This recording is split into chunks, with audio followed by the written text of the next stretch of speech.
साम सदाशिव दर्शकों, मैं भगवान शिव का पुत्र सदाशिव आपको नमन करता हूँ। पितृपक्ष के दौरान अगर आप तक मेरी ये ध्वनि पहुँचती है तो इसे आप हल्के में मत लीजिएगा या फिर ये मत सोचिएगा कि आप यहाँ तक पहुँचे हैं। नहीं, इसे आप आपके पितरों का संयोग समझिए। क्योंकि देखिए, दुनिया में इतनी बातें होती है, लेकिन आप आज यहाँ तक क्यों पहुँचे हैं, इसका एक बहुत गहन कारण हो सकता है। अगर आप मेरे इस संदेश को हल्के में लेते हैं, पितरों के इन बातों को नहीं सुनते हैं, तो हो सकता है कि आपके साथ में कोई दुर्घटना अवश्य हो।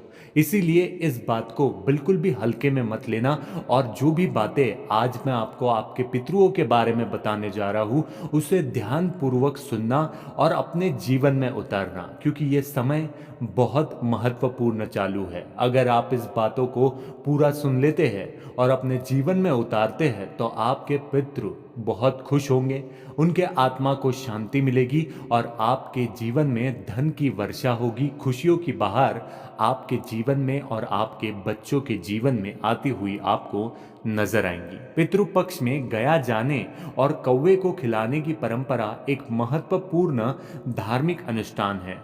विशेषकर हिंदू धर्म में तो इसे बहुत बड़ा धर्म माना जाता है। पितृपक्ष और उसका महत्व। पितृपक्ष, जिसे श्राद्ध पक्ष भी कहा जाता है, हिंदू धर्म में अत्यंत महत्वपूर्ण समय होता है। ये 15 दिन की अवधि होती है जो भाद्रपद मास के शुक्ल पक्ष की पूर्णिमा के दिन से लेकर आश्विन मास के कृष्ण पक्ष की अमावस्या तक चलता है। ये अवधि उन पूर्वजों की आत्माओं को समर्पित होती है जो इस दुनिया से जा चुके हैं। ऐसा माना जाता है कि इस दौरान पितृ यानी आपके पूर्वज धरती पर आते हैं और अपने वंशज द्वारा किए गए कर्म, दान पुण्य और श्रद्धा से तृप्त होते हैं। हिंदू धर्म में यह माना जाता है कि यदि पितृ संतुष्ट और प्रसन्न होते हैं तो वे अपने वंशज को आशीर्वाद देते हैं और उनके जीवन में सुख समृद्धि का संचार होता है। इसके विपरीत यदि पितृ नाराज होते हैं या उनकी पूजा सही तरीके से नहीं की जाती तो परिवार पर कठिनाइयों का पहाड़ टूट पड़ता है। इसीलिए मैं आपसे कहना चाहता हूं, मेरा आपसे निवेदन है कि आप हर एक बात को ध्यानपूर्वक समझिएगा। गया में पितृ तर्पण का महत्व। गया, बिहार, भारत का एक पवित्र तीर्थ स्थल है जिसे पितृ पक्ष के दौरान अत्यधिक महत्व दिया जाता है। हिंदू धर्म में गया को मोक्ष की नगरी माना जाता है। ऐसा कहा जाता है कि भगवान विष्णु ने स्वयं इस स्थान पर आकर पितरों का उद्धार किया था और यहाँ पिंडदान करने से आत्मा को मोक्ष की प्राप्ति होती है। इसलिए पितरों की आत्मा की शांति के लिए गया में पिंडदान करना बहुत ही पुण्यकारी माना जाता है। गया में 3 स्थान प्रमुख माने जाते हैं जहाँ पिंडदान किया जाता है। विष्णुपद मंदिर, यहाँ भगवान विष्णु के चरण चिन्ह पाए जाते हैं। दूसरा, फल्गु नदी, ये नदी भी पिंडदान के लिए प्रसिद्ध है। तीसरा, अश्ववट वृक्ष, यह पवित्र वृक्ष मोक्ष का प्रतीक माना जाता है। श्रद्धाओं में कौवों का भोजन का बहुत महत्व है। कौवे हिंदू धर्म में विशेष महत्व रखते हैं, खासकर पितृ पक्ष के समय। हिंदू धार्मिक मान्यताओं के अनुसार कौवे को पितरों का प्रतीक माना जाता है। कौवे को भोजन कराना ऐसा माना जाता है कि हम अपने पितरों को भोजन करा रहे हैं। ये विश्वास है कि कौवे पितृलोक के संदेशवाहक होते हैं और उनके माध्यम से पितरों तक हमारी अर्पण पहुंच जाती है। पौराणिक कथाओं के अनुसार कौवे को यमराज का वाहन और दूत भी माना जाता है जो मृत आत्माओं का संदेश लेकर आते हैं। यही कारण है कि पितृ पक्ष के दौरान कौवे को भोजन कराना अत्यंत शुभ माना जाता है।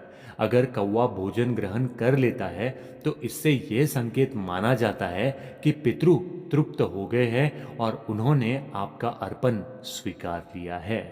पितृ पक्ष में कौवे को खिलाना आखिर क्या चाहिए, ये भी आपके लिए जानना बहुत आवश्यक है।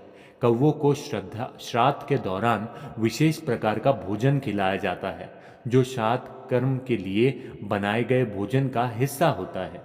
ये भोजन विशेष रूप से सादा, सात्विक और पवित्र होना चाहिए। इसमें प्याज, लहसुन, मांस मछली आदि का प्रयोग नहीं किया जाता। भोजन में निम्नलिखित चीजें शामिल हो सकती है। चावल को गंगाजल या पवित्र जल से धोकर पकाया जाता है। दाल, बिना मसाले की दाल बनाई जाती है जो पितरों के लिए अर्पित की जाती है। खीर, दूध और चावल से बनी खीर भी कौवों के लिए रखी जाती है। पूरी, आटे से बनी पुरिया कौवों को अर्पित की जाती है। मिठाई, घर में बनी शुद्ध मिठाई जैसे लड्डू या गुड़ का प्रसाद। सामान्य भोजन, साधारण घर का बना हुआ भोजन जिसमें हर सब्जी और अन्य सात्विक पदार्थ होने ही चाहिए। तिल का विशेष महत्व होता है मित्रों। तिल को जल में मिलाकर कौवों को अर्पित किया जाता है। पितृतर्पण और पिंडदान की प्रक्रिया। पितृतर्पण में कुछ विशेष चरण होते हैं जिन्हें पूरा करना आवश्यक होता है। श्राद्ध अनुष्ठान। पितृतर्पण का पहला चरण श्राद्ध ही होता है जिसमें पंडित द्वारा मंत्र का उच्चारण और पिंडदान की प्रक्रिया की जाती है। इसमें ब्राह्मण को भोजन कराया जाता है और उन्हें दान दिया जाता है। पिंडदान वो प्रक्रिया है जिसमें चावल, जौ और तिल से बने पिंड बनाए जाते हैं और उन्हें पितरों की आत्मा की शांति के लिए अर्पित किया जाता है। इस दौरान विष्णुपद मंदिर या फल्गु नदी के किनारे विशेष पूजा भी की जाती है। तीसरा, कौवों को भोजन देना। श्राद्ध के बाद पितरों के लिए बनाए गए भोजन को सबसे पहले कौवों को अर्पित किया जाता है। अगर कौवा भोजन ग्रहण करता है तो इसे बहुत शुभ माना जाता है। पितृपक्ष के दान का महत्व। पितृपक्ष में दान देने भी बहुत महत्वपूर्ण माना जाता है। विशेषकर गरीबों, ब्राह्मणों और जरूरतमंद को अन्न, वस्त्र, धन आदि का दान करना पुण्यकारिक माना जाता है। पितरों के लिए किए गए इन कर्मों का फल वंशज को सुख समृद्धि के रूप में प्राप्त होता है। गया में पिंड दान के साथ साथ कई लोग अन्नदान और वस्त्रदान भी करते हैं जिससे पितरों को शांति मिलती है। दान में निम्नलिखित चीजों की दान की जाती है। पहला, अन्नदान, चावल, दाल, गेहूं का दान। दूसरा, वस्त्र दान, नए वस्त्र या कंबल का दान। तीसरा, पानी का दान, प्यासे लोगों को पानी पिलाना भी बहुत पुण्यकारी माना जाता है।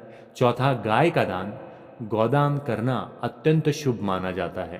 पांचवा, स्वर्ण और रजत का दान। कुछ लोग स्वर्ण या चांदी का दान भी करते हैं जो बहुत ही पुण्यकारी माना जाता है। पितृदोष और उसका निवारण। कभी कभी परिवार में पितृदोष का प्रभाव देखा जाता है। इसका अर्थ ये है कि पितृ किसी कारणवश संतुष्ट नहीं होते हैं और इसका प्रभाव परिवार की सुख समृद्धि पर पड़ता है। पितृदोष के कारण परिवार में आर्थिक संकट, स्वास्थ्य समस्याएं और मानसिक अशांति होती ही है। पितृदोष के निवारण के लिए निम्नलिखित उपाय किए जाने चाहिए। गया में पिंडदान।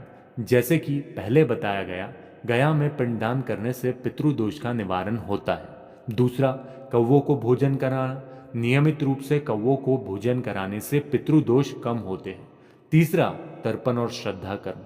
हर साल पितृपक्ष में विधि पूर्वक तर्पण और श्रद्धा कम करने से पितृदोष का प्रभाव पूरी तरीके से कम हो जाता है।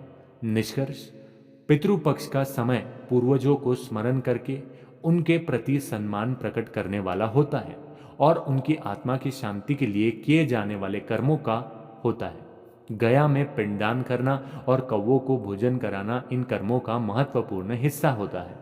इस धार्मिक क्रियाओं से पितृ प्रसन्न होते हैं और अपने वंशज को आशीर्वाद प्रदान करते हैं। इसीलिए जो भी विधियां बताई गई है उसे आप अवश्य कीजिएगा।